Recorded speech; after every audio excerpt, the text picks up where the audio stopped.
Janvier 1945. Le commandant suprême des forces alliées. Dwight Eisenhower entre dans son bureau à Versailles pour une réunion avec le maréchal Bernard Montgomery. La tension dans la pièce est telle qu'on pourrait la couper au couteau. Depuis des mois, Montgomery se plaint critique et sape publiquement la stratégie d'Eisenhower. Il s'est attribué le mérite de victoires américaines. Il a fait pression sur Churchill pour obtenir le commandement suprême. Il a traité les généraux américains comme des subordonnés incompétents. Et aujourd'hui, Eisenhower en a assez. Ce qui va se passer dans cette pièce mettra définitivement fin à l'influence de Montgomery sur les forces américaines. C'est le moment où le commandant suprême, jusque-là diplomate et patient, cesse enfin de l'être. Le moment où Eisenhower fait comprendre de manière brutale « Tais-toi, rentre dans le rang, ou va-t'en. Si vous aimez les confrontations méconnues qui ont façonné l'histoire, abonnez-vous maintenant, car c'est ce choc qui a failli faire éclater le commandement allié.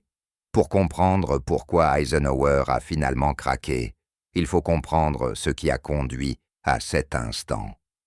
Montgomery posait problème depuis l'Afrique du Nord. Tacticien brillant, absolument. Planificateur méticuleux qui remportait les batailles sans contestation, mais aussi d'une arrogance insupportable, politiquement sourd et profondément convaincu qu'il devait diriger toute la guerre. Après le débarquement, Montgomery commanda l'ensemble des forces terrestres alliées pendant la phase initiale de l'invasion. Mais en septembre 1944, Eisenhower prit le commandement direct des opérations terrestres. Montgomery entra dans une rage froide.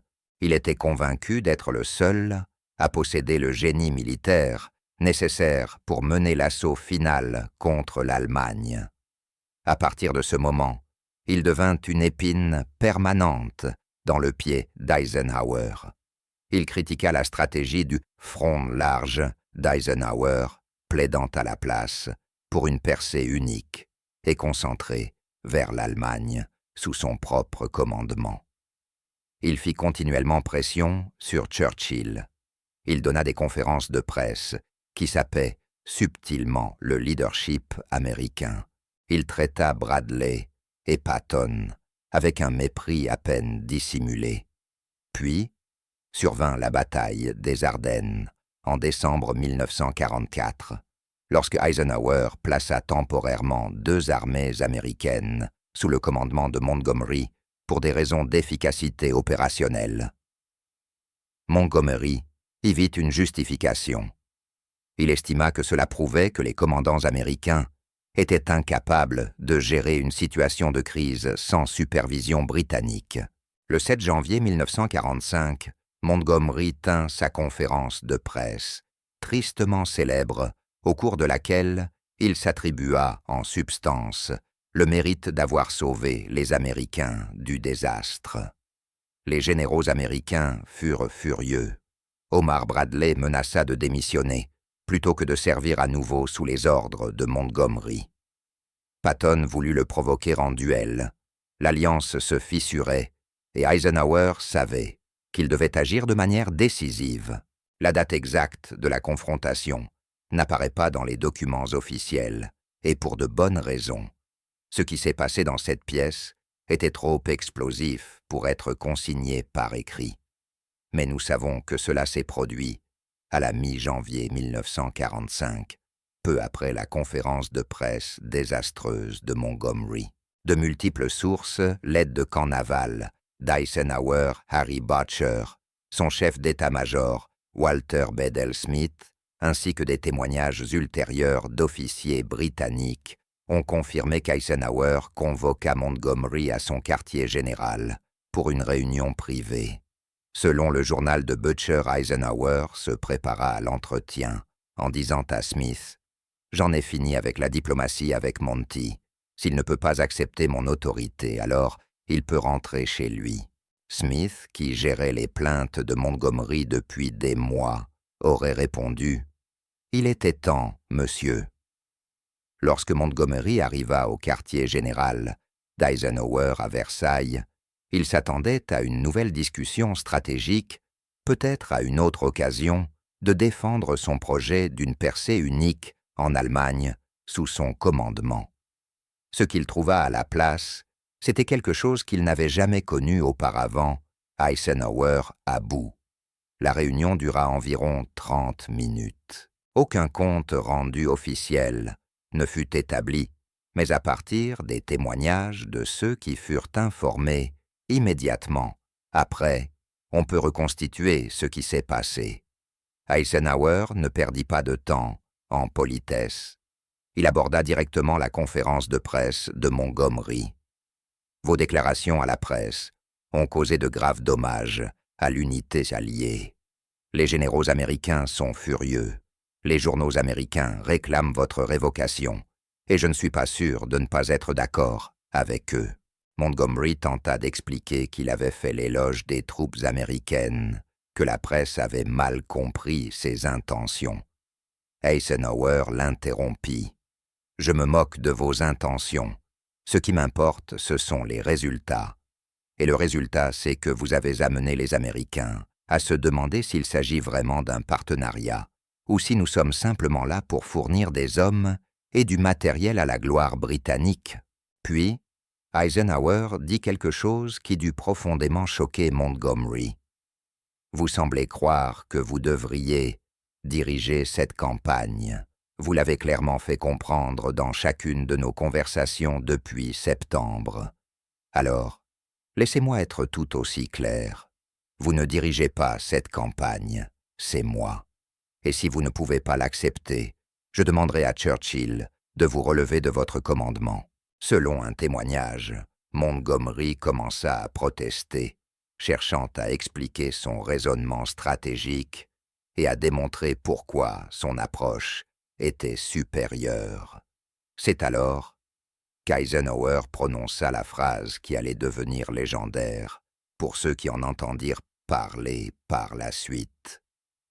Eisenhower se leva de son bureau, regarda Montgomery droit dans les yeux et lui dit en substance « La formulation exacte varie selon les sources, mais le sens est sans équivoque. Bernard, je vais le dire une seule fois, et j'ai besoin que vous compreniez que je pèse chaque mot. Vous avez deux choix.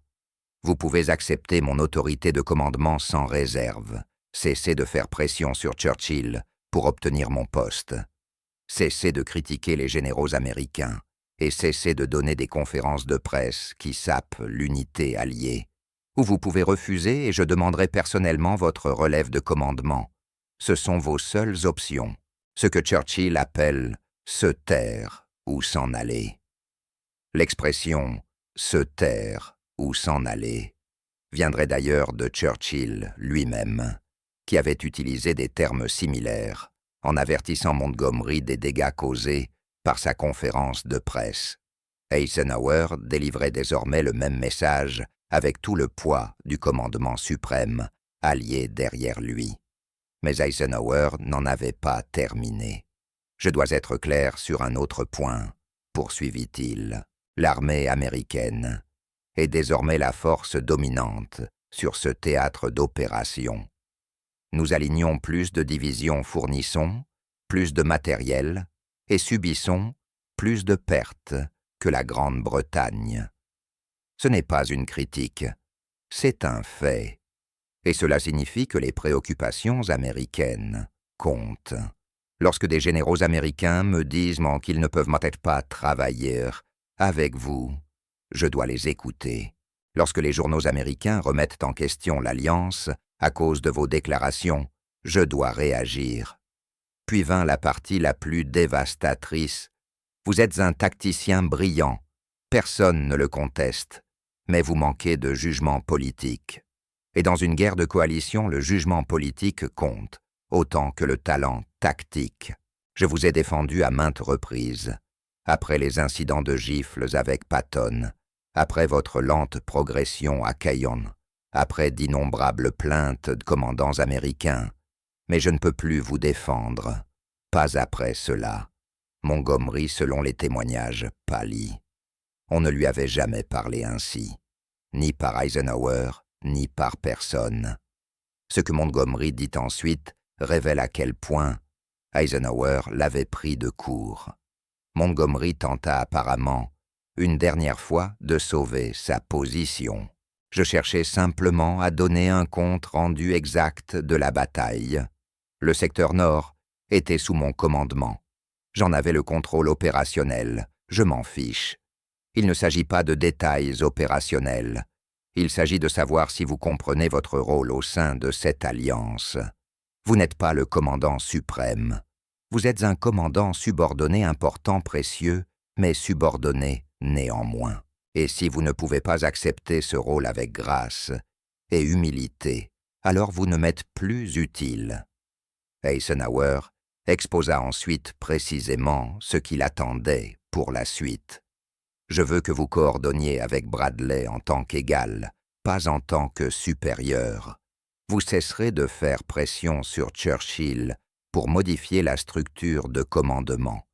Vous soumettrez toute déclaration à la presse à mon quartier général avant de la rendre publique, et vous vous comporterez de manière à renforcer l'unité alliée plutôt qu'à la saper. Si vous acceptez ces conditions, nous avancerons ensemble. Si vous les refusez, je parlerai à Churchill cet après-midi et demanderai votre relève. La décision vous appartient et j'ai besoin d'une réponse maintenant. Montgomery n'avait pas le choix. Il savait que Churchill ne le soutiendrait pas après les dégâts causés par sa conférence de presse. Il savait que les Américains détenaient désormais le rapport de force, et il savait qu'Eisenhower pensait chaque mot qu'il venait de prononcer. « J'accepte vos conditions », aurait dit Montgomery. « Vous avez ma coopération totale. » Eisenhower l'observa un instant, puis acquiesça. « Bien. Alors nous nous comprenons. Cette réunion est terminée. » Après le départ de Montgomery, Eisenhower resta apparemment assis à son bureau pendant plusieurs minutes, en silence. Puis, il se tourna vers Bedell Smith et dit « J'aurais dû faire cela il y a 6 mois. » Smith acquiesça. « Les Britanniques n'aimeront pas ça. »« Les Britanniques le comprendront, » répondit Eisenhower. « Churchill le comprend déjà. C'est pour cela qu'il ne me combattra pas sur ce point. » Et Eisenhower avait raison. Lorsque Churchill apprit la confrontation, et il en fut informé très rapidement, sa réaction fut pragmatique. Selon les archives britanniques, Churchill déclara à ses chefs militaires « Eisenhower a affirmé son autorité. Il était temps, dirais-je, Montgomery avait besoin de l'entendre. » Mais la preuve la plus claire de la victoire totale d'Eisenhower dans cette confrontation se manifesta dans le comportement de Montgomery par la suite. Montgomery envoya une lettre à Eisenhower, rédigée sans aucun doute sous la pression de Churchill, exprimant sa pleine confiance dans le leadership d'Eisenhower et promettant une coopération totale. La lettre était rigide et formelle, mais elle constituait une reconnaissance publique de l'autorité d'Eisenhower. Plus importante encore, l'influence de Montgomery sur les forces américaines prit effectivement fin ce jour-là. Pour le reste de la guerre, Montgomery commanda les forces britanniques et canadiennes dans le secteur nord, mais il n'eut plus aucun mot à dire sur la stratégie ou les opérations américaines. Lorsque les forces américaines se préparèrent à franchir le Rhin, Montgomery ne fut pas consulté. Lorsque l'assaut final vers l'Allemagne fut planifié, Bradley et Patton eurent un accès direct à Eisenhower, tandis que Montgomery recevait ses ordres comme n'importe quel autre commandant subordonné. La rétrogradation fut subtile, mais indéniable. Montgomery avait été remis à sa place, et toute la chaîne de commandement alliée le savait. Alors, pourquoi cette confrontation est-elle importante? Pourquoi devrions-nous nous soucier d'une réunion privée entre deux généraux il y a 80 ans? Parce qu'elle révèle quelque chose d'essentiel sur le leadership dans une guerre de coalition. Parfois la diplomatie échoue, et lorsqu'elle échoue, il faut le courage d'exercer une autorité brute. Eisenhower avait passé des mois, voire des années, à gérer les égos, à arbitrer les conflits et à maintenir l'alliance par la patience et le compromis. Il avait absorbé les critiques, détourné les reproches et s'était fait la cible de plaintes venant de tous les camps. Mais il arrive un moment où le compromis devient une faiblesse, où la patience devient une complaisance, où la courtoisie diplomatique permet à un comportement toxique de perdurer. Montgomery avait franchi cette ligne. Son ego, son ambition et son incapacité à accepter que la Grande-Bretagne soit devenue le partenaire junior de l'Alliance avaient créé une véritable crise. Des généraux américains menaçaient de démissionner. La presse remettait en cause l'unité alliée. La structure de commandement devenait dysfonctionnelle. Eisenhower comprit que préserver l'Alliance exigeait qu'il cesse d'être diplomate et commence à être dominant. Il devait affirmer une autorité absolue, même si cela signifiait humilier un haut commandant britannique et risquer le mécontentement de Churchill. Et cela fonctionna. Non pas parce que Montgomery devint soudain coopératif, il resta difficile jusqu'à la fin de la guerre, mais parce que désormais tous les membres du commandement allié comprenaient qu'Eisenhower était réellement aux commandes, que son autorité était absolue et que la contester entraînait des conséquences. Cette confrontation révèle également le basculement du rapport de force au sein de l'alliance anglo-américaine en 1942-1943, alors que l'Amérique était encore en train de constituer ses forces. Des commandants britanniques comme Montgomery pouvaient exercer une influence considérable sur la stratégie alliée. Churchill pouvait s'opposer aux propositions américaines. L'expérience militaire britannique et les ressources britanniques conféraient à Londres un poids réel. Mais en janvier 1945, cet équilibre avait complètement basculé. Les forces américaines dépassaient les forces britanniques dans un rapport de 3 contre 1. La production industrielle américaine approvisionnait non seulement les armées américaines, mais aussi les armées britanniques, et les pertes américaines augmentaient bien plus rapidement que les pertes britanniques. La réalité politique était que l'Amérique était désormais le partenaire dominant et que la Grande-Bretagne devenait de plus en plus le partenaire junior. L'incapacité ou le refus de Montgomery d'accepter cette réalité avait fait de lui un handicap. La confrontation menée par Eisenhower fut en pratique le moment où cette nouvelle réalité fut rendue explicite et non négociable. Il ne s'agissait pas seulement du comportement de Montgomery. Il s'agissait d'établir que le leadership américain de l'Alliance était absolu. Churchill le comprenait, ce qui explique pourquoi il ne s'opposa pas à Eisenhower. Le Premier ministre britannique savait que préserver l'Alliance impliquait d'accepter la domination américaine, même si cela signifiait voir l'un des généraux les plus célèbres de Grande-Bretagne être fermement remis à sa place. Montgomery n'oublia jamais cette confrontation dans ses mémoires d'après-guerre. Il se montra remarquablement mesuré dans ses critiques à l'égard d'Eisenhower, ce qui était inhabituel pour lui, car Montgomery était généralement très libre dans ses jugements. Interrogé des années plus tard, il se contentait de dire qu'Eisenhower avait clairement affirmé son autorité et qu'il respectait la chaîne de commandement. Mais ceux qui connaissaient Montgomery reconnurent dans cette humilité inhabituelle la marque d'un homme qui avait été définitivement vaincu dans un affrontement de volonté. Eisenhower, pour sa part, évoqua rarement cette confrontation en public. Il comprenait que préserver de bonnes relations d'après-guerre avec la Grande-Bretagne exigeait de ne pas humilier Montgomery inutilement. Dans ses propres mémoires, Eisenhower reste diplomate sur les contributions de Montgomery et évite soigneusement de détailler leurs conflits. Mais en privé, Eisenhower se montrait plus franc. Il confia à l'un de ses aides que la confrontation avec Montgomery avait été l'une des choses les plus difficiles qu'il ait eu à faire pendant la guerre, mais aussi l'une des plus nécessaires. J'aimais Monty à bien des égards.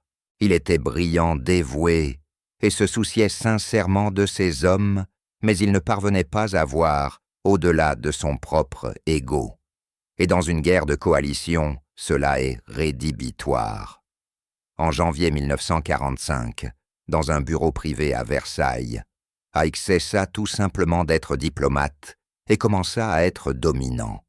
Il dit à Bernard Montgomery en substance, sinon mot pour mot, de se taire ou de s'en aller. Ce fut le moment où la patience s'épuisa et où l'autorité dut être affirmée. Le moment où la guerre de coalition céda la place à un commandement sans ambiguïté. Le moment où le plus grand général américain de la Seconde Guerre mondiale fit clairement comprendre que l'unité alliée comptait davantage que l'orgueil britannique. Montgomery resta, mais à partir de ce jour, son influence était terminée. Eisenhower l'avait emporté non par le génie ou la popularité, mais par l'exercice brut de l'autorité au moment où cela comptait le plus. Et la leçon reste valable aujourd'hui. Parfois, le leadership exige de mettre la diplomatie de côté et d'affirmer sans équivoque qui est aux commandes, même si cela signifie dire à son subordonné le plus difficile de rentrer dans le rang ou de partir. Si cette histoire vous a révélé une facette d'Eisenhower que vous ne connaissiez pas, cliquez sur « J'aime » et laissez un commentaire. Eisenhower avait-il raison d'affronter Montgomery de cette manière, ou aurait-il dû agir autrement? N'oubliez pas de vous abonner. Nous vous racontons chaque semaine les confrontations explosives qui ont changé le cours de l'histoire.